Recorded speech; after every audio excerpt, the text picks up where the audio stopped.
Click subscribe to get latest news and don't forget to press the bell icon. Our greatest fears may be coming true. Texas and its business luring model might very well have turned the state more to the left than people might want to admit. A district attorney in Texas is saying that a license plate that he has had for 35 years is now being cancelled by the Texas Department of Motor Vehicles. For the past 35 years, Fannin County District Attorney Richard Glazer's license plate has read Hang M. But today, the Texas Department of Motor Vehicles based out of Austin is forcing him to change the license plate after they claimed to have received multiple complaints from what is undoubtedly liberal transplants from states such as California and New York. Glazer said that he also proposed changing it to Geld M, but the DMV quickly denied that idea too. Sadly, after his second denial, the DA has decided to just scrap the whole personalized license plate idea, which has been his motto for most of this adult life. Perry faces backlash over jobs raids. Governor Rick Perry's high-profile efforts to lure jobs to Texas from other states may be good business and smart politics back home, but they're infuriating to prominent Democrats around the country. And now at least one Republican business leader says Perry's taking the Lone Star swagger a little too far. Perry's forceful recruitment campaigns, featuring radio and magazine ads as well as personal appearances, promise low tax, pro-growth policies in Texas, and they also trash the business climate in places like California. I hear building a business in California is next to impossible, and Illinois, an environment that, intentionally or not, is designed for you to fail. Those attacks hit where it hurts and have touched off an angry political backlash against Perry outside the Texas borders, with Democrats mocking his attempts to steal jobs as clownish, and warning the Republican governor to keep his hands off. In a memorable put-down, Governor Jerry Brown said Perry's incursions into California were about as effective as breaking wind. But other observers say Perry knows exactly what he's doing.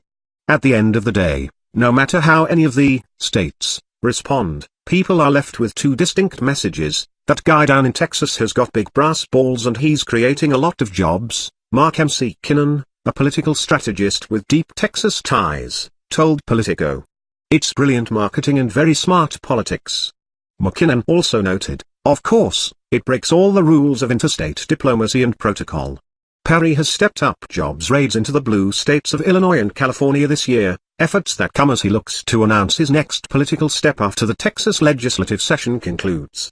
His current gubernatorial term is up in 2014, and he hasn't ruled out a 2016 presidential run.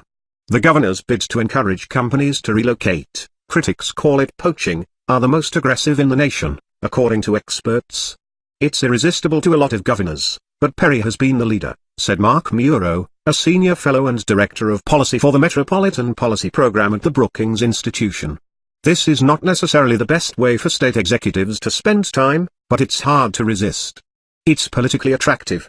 The chief executive is seen as, quote, trying to do something. Any successful relocation offers the tried and true moment of the ribbon cutting, so it's pretty intoxicating stuff. President Barack Obama's home state of Illinois has been in the sights of several Republican governors, including Chris Christie of New Jersey, Scott Walker of Wisconsin and Rick Scott of Florida. They all have tried to lure Illinois companies to move and set up shop in what the GOP chief executives bill as their lower tax, lower regulation states. But even Scott acknowledged, in a letter to members of the Illinois business community, that Texas is leading the way. He noted that the Sunshine State is nipping at the heels of Texas every day, as we approach the #1 spot.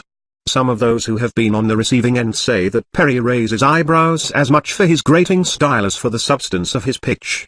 The biggest difference with Perry was, he was kind of like a Roman emperor coming into town with horns blowing in front of his arrival. His parade, Doug Whitley, the president and CEO of the Illinois Chamber of Commerce, told Politico.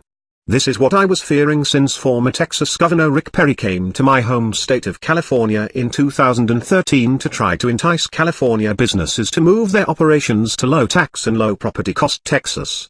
While it's undeniably great for the Texas economy, I thought to myself, why does Texas want to bring the people into its state that are responsible for the ruin of my state?